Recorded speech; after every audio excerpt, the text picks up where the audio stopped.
जय जय श्रीराज श्रीमद्भागवत महापुराण दशम स्कंदे अथ चतुस्सप्ततिमोतितमो अध्याय। भगवान की अग्र पूजा और शिशुपाल का उद्धार।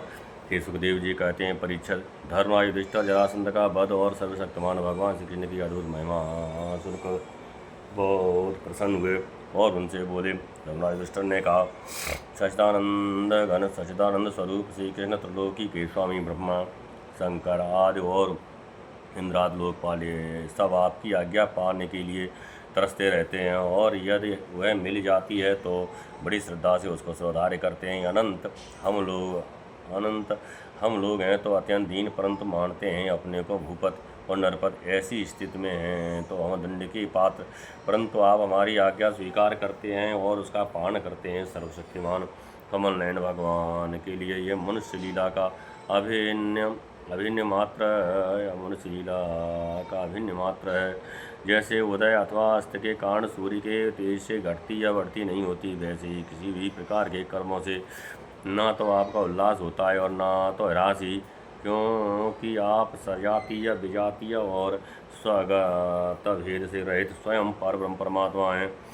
किसी से पराजित न होने वाले माधव, ये मैं हूँ, यह मेरा है, तथा ये तुम है और यह तेरा है। इस प्रकार का विकार युक्त भेद बुद्धि तो पशुओं की होती है। जो आपके अनन्य भक्त हैं उनके चित्त में ऐसे पागलपन के विचार कभी नहीं आते। फिर आप में तो होंगे ही कहाँ से। इसलिए आप जो कुछ कर रहे हैं वह लीला ही लीला है। श्री सुखदेव जी कहते हैं, परीक्षित, इस प्रकार कहकर धर्मराज युधिष्ठिर ने भगवान श्री कृष्ण की अनुमति से यज्ञ के योग्य समय आने पर यज्ञ के कर्मों में निपुण वेद पाठी ब्राह्मणों को ऋत्वज आचार्य आदि के रूप में वर्ण किया। उनके नाम ये हैं, श्री कृष्णद्वैपायन, व्यासदेव, भरद्वाज, सुमंतु, गौतम, असित, वशिष्ठ, च्यवन, कण्व, मैत्रेय, कवस, त्रित, विश्वामित्र, वामदेव, सुमित, जैमिनी, क्रतु, पैल, पराशर, गर्ग, वैशंपायन, अथर्वा, कश्यप, धौम्य, परशुराम, शुक्राचार्य, आसुरी, बीतहोत्र, मधुछंदा, वीरसेन और अक्रतर्वण। इनके अतिरिक्त धर्मराज ने द्रोणाचार्य, भीष्म पितामह, कृपाचार्य, धृतराष्ट्र और उनके दुर्योधन आदि पुत्रों और सहमत विद्रोह आदि को महामत विदुर आदि को ही बुलवाया। राजन राजसूय यज्ञ का दर्शन करने के लिए देश के सब राजा, उनके मंत्री तथा कर्मचारी, ब्राह्मण, क्षत्रिय, वैश्य, शूद्र सबके सब वहाँ आए। इसके बाद ऋतुराजी ब्राह्मणों ने सोने के हलों से यज्ञ भूमि को जुतवाकर राजा युधिष्ठिर को शास्त्र अनुसार यज्ञ की दीक्षा दी।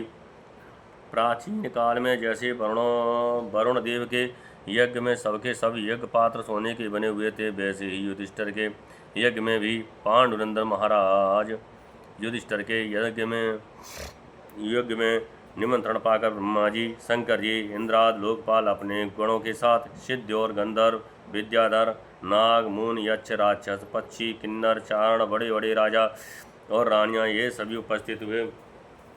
सबने बिना किसी प्रकार के कौतूहल के ये बात मान ली कि राजसूय यज्ञ करना युधिष्ठिर के योग्य ही है, क्योंकि भगवान श्री कृष्ण के भक्त के लिए ऐसा करना कोई बहुत बड़ी बात नहीं है। उस समय देवताओं के समान तेजस्वी याजकों ने धर्मराज युधिष्ठिर से विधिपूर्वक राजसूय यज्ञ कराया, ठीक वैसे ही जैसे पूर्व काल में देवताओं ने वरुण से करवाया था।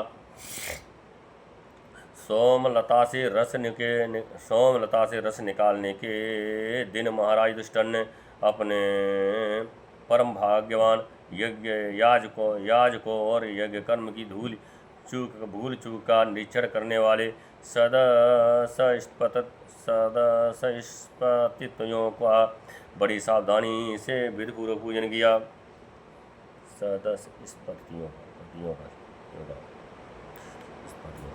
अब सभासद लोग इस विषय पर विचार करने लगे कि सदस्यों में सबसे पहले किसकी पूजा अग्र पूजा होनी चाहिए। जितनी मत उतने मत, इसलिए सर्वसम्मत से कोई निर्णय न हो सका।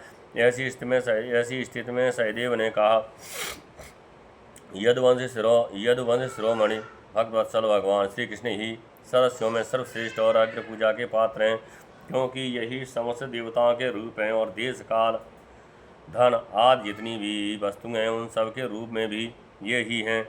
यह सारा विश्व श्री कृष्ण का ही रूप है। समस्त यज्ञ भी श्री कृष्ण स्वरूप ही है। भगवान श्री कृष्ण ही यज्ञ आहुति और मंत्रों के रूप में हैं। ज्ञान मार्ग और कर्म मार्ग ये दोनों भी श्री कृष्ण की प्राप्ति के ही हेतु हैं। सभासदों में कहाँ तक वर्णन करूं। भगवान श्री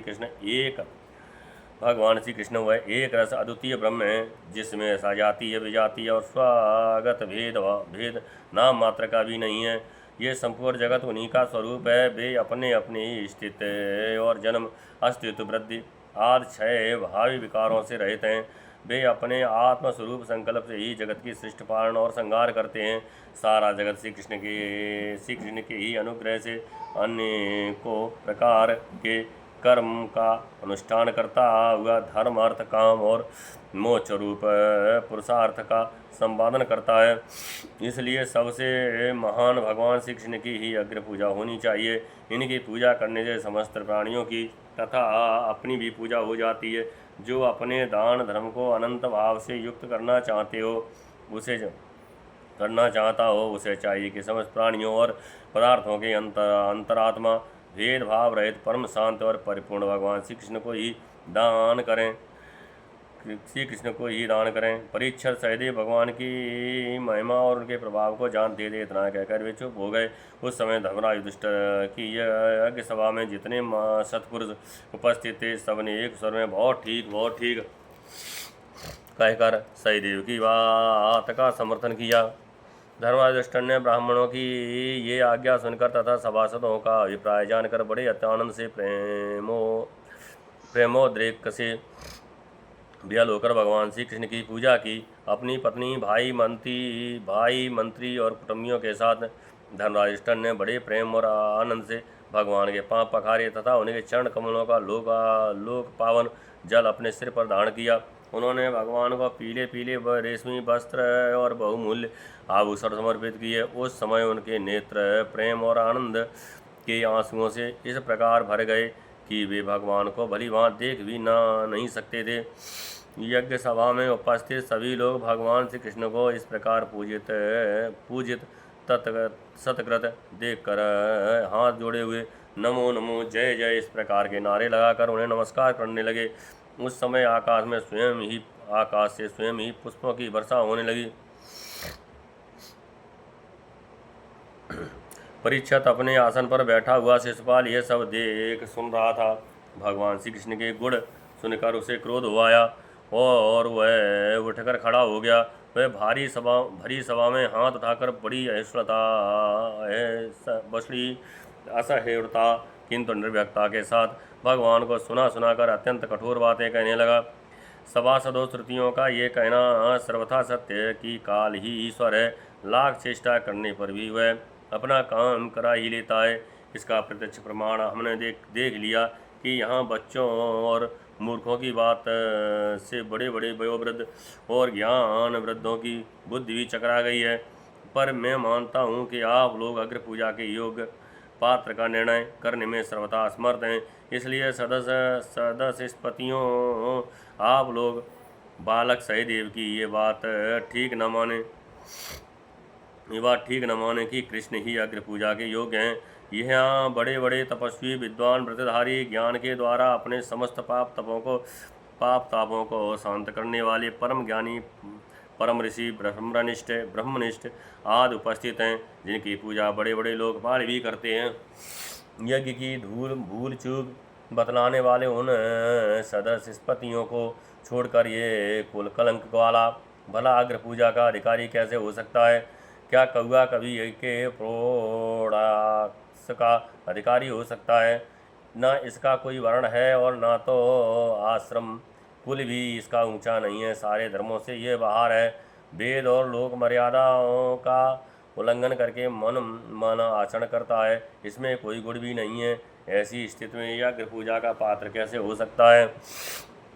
आप लोग जानते हैं कि राजा यात ने इसके वंश को सांप दे रखा है, इसलिए सत्पुरुषों ने इस वंश का ही बहिष्कार कर दिया है। ये सब सर्वदा व्यर्थ मधुपान में आसक्त रहते हैं, फिर भी ये अग्र पूजा के योग्य कैसे हो सकते हैं?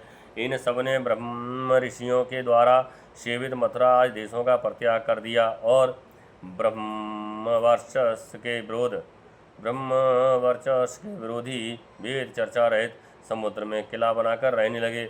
वहाँ से जब ये बाहर निकलते हैं तो डाकुओं की तरह सारी प्रजा को सताते हैं। परीक्षित सच पूछो तो शिशुपाल का सारा शुभ नष्ट हो चुका था। इसी से उसने और भी बहुत सी कड़ी बातें भगवान श्री कृष्ण को सुनाई, परंतु जैसे सिंह कभी सियार की हुआ पर ध्यान नहीं देता, वैसे ही भगवान श्री कृष्ण चुप रहे। उन्होंने उसकी बातों का कुछ भी उत्तर न दिया, परंतु सभासदों के लिए भगवान की निंदा सुनना असह्य था। उनमें से कई अपने अपने कान बंद करके क्रोध से शिशुपाल को गाली देते हुए बाहर चले गए। परीक्षित जो भगवान की भक्त पारायण था, जो भगवान की या भक्त परायण भक्तों की निंदा सुनकर वहाँ से हट नहीं जाता, वह अपने शुभ कर्मों से च्युत हो जाता है और उसकी अधोगत हो जाती होती है। परीक्षित अब शिशुपाल को मार डालने के लिए पांडव, मत्स्य, केकय और संजय वंशी नृपति क्रोधित होकर हाथों में हथियार ले उठ खड़े हुए, परंतु शिशुपाल को इससे कोई घबराहट न हुई। उसने बिना किसी प्रकार का आगा पीछा सोचे अपनी ढाल तलवार उठा ली और वह भरी सभा में श्री कृष्ण के पक्षपाती राजाओं को ललकारने लगा। उन लोगों को लड़ते झगड़ते देख भगवान श्री कृष्ण उठ खड़े हुए। उन्होंने अपने पक्षपाती राजाओं को शांत किया और स्वयं क्रोध करके अपने ऊपर झपटते हुए शिशुपाल का सिर छुरे के समान तीखी धार वाले चक्र से काट लिया। शिशुपाल के मारे जाने पर वहाँ बड़ा कोलाहल मच गया। उसके अनुयायी नरपति अपने प्राण बचाने के लिए वहाँ से भाग खड़े हुए। जैसे आकाश से घिरा हुआ लूक धरती में समा जाता है, वैसे ही सब प्राणियों के देखते देखते शिशुपाल के शरीर से एक ज्योति निकलकर भगवान श्री कृष्ण में समा गई। परीक्षित शिशुपाल के अंतःकरण में भगवान लगातार 3 जन्म से वैर भाव की अभिवृद्ध हो रही थी और इस प्रकार वैर भाव से ही सही ध्यान करते करते वह तन्मय हो गया, पार्षद हो गया। सच है, मृत्यु के बाद होने वाली गति में भाव ही कारण है। शिशुपाल की सदगत होने के बाद चक्रवर्ती धर्मराज युधिष्ठिर ने सदस्यों और ऋध्वजों को पुष्कल दक्षिणा दी तथा सबका सत्कार करके विधिपूर्वक यज्ञांत स्नान अव्रत स्नान किया। परीक्षित इस प्रकार योगेश्वर भगवान श्री कृष्ण ने धर्मराज युधिष्ठिर का राजसूय यज्ञ संपूर्ण किया और अपने सगे संबंधी और सहृदयों की प्रार्थना से कुछ महीनों तक वहीं रहे। इसके बाद राजा युधिष्ठिर की इच्छा न होने पर भी सर्वशक्तिमान भगवान श्री कृष्ण ने उनसे अनुमति ले ली और अपनी रानियों तथा मंत्रियों के साथ इंद्रप्रस्थ से द्वारकापुरी की यात्रा की।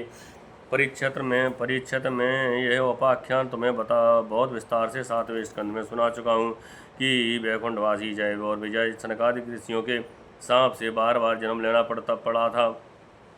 ऋषियों के सांप से बार बार जन्म लेना पड़ा था। महाराज युधिष्ठिर राजसूय यज्ञांत स्नान करके ब्राह्मण और क्षत्रियों की सभा में देवराज इंद्र के समान शोभायमान होने लगे। राज युधिष्ठिर ने देवता, मनुष्य और आकाशचारियों का यथा योग सत्कार किया तथा वे भगवान श्री कृष्ण एवं राजसूय यज्ञ की प्रशंसा करते हुए बड़े आनंद से अपने अपने लोकों को चले गए। परीक्षित सब तो सुखी हुए, परंतु दुर्योधन ने पांडवों की ये उज्ज्वल राज्य लक्ष्मी का उत्कर्ष सहन न हुआ। क्योंकि वह स्वभाव से ही पापी, कलह प्रेमी और कुरुकुल का नाश करने के लिए एक महान रोग था। परीक्षित जो पुरुष भगवान श्री कृष्ण की इस लीला का शिशुपाल वध जरासंध वध बंदी राजाओं की मुक्ति और यज्ञानुष्ठान का कीर्तन करेगा वह समस्त पापों से छूट जाएगा। इस श्रीमद्भागवते महापुराणे प्रभंसायां संहितायां दशम स्कंदे उत्तरार्थे शिशुपाल वधो नाम चतुस्सप्ततितमो अध्याय। जय जय श्री राधे।